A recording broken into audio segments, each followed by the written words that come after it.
আমরা জানবো না। শাস্ত্রে কি বললেন?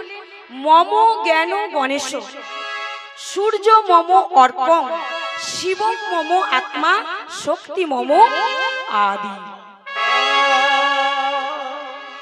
কি বললেন? মম জ্ঞান গণেশ।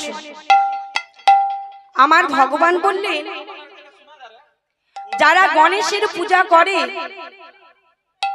ভগবান বললেন প্রকারান্তে তিনি আমার জ্ঞানের উপাসনা করেন।